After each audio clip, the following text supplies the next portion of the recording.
Andrew Berry asked about quarterbacks after that first round, in theory, or late first round, if you want to say it that way. Specifically, Jalen Milroe and Jackson Dart. They're both excellent players. I think Jalen, he's got rare physical talent.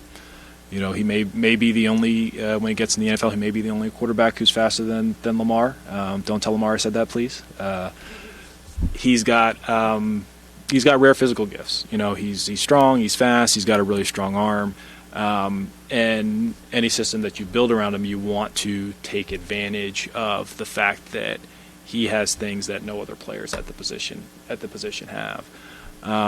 Jackson, he's very well rounded. He can run it, he can throw it, he's accurate. He's a good decision maker. I'd say he's pretty scheme versatile, so to speak. So look, I think both those guys in the proper situation can be really good NFL players.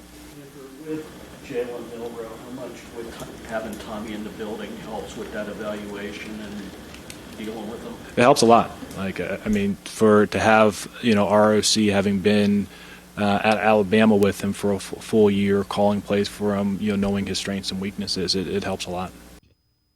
So Quincy, the question is, does Jalen Milroe fit quote unquote Kevin Stefanski's offense? It's an interesting thing, right? Because Kevin wants to get back to more familiar principles. I think that's not been hidden by this organization. But you also can't just go back to the past and expect it to work. You have to evolve it, right?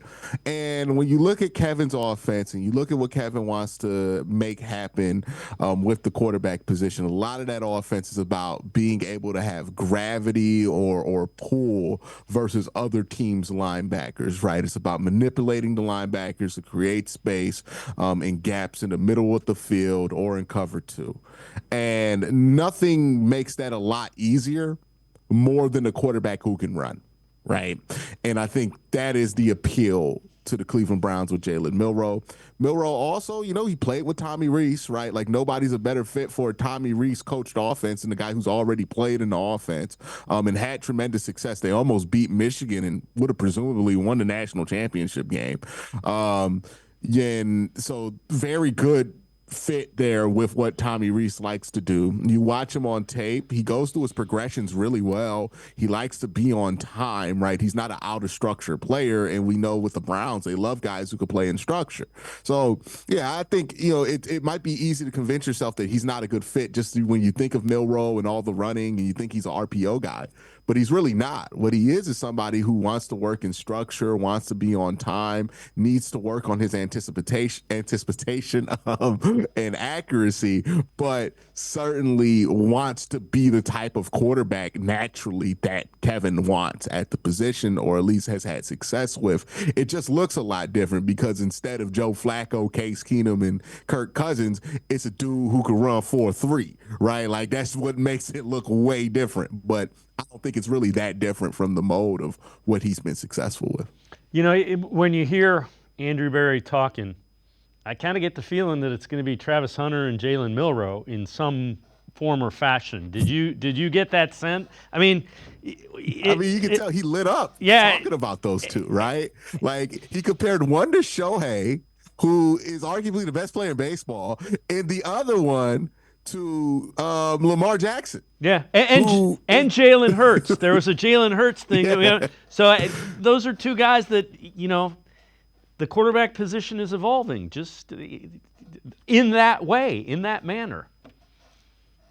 Yeah, and I think that's what they see they want going forward.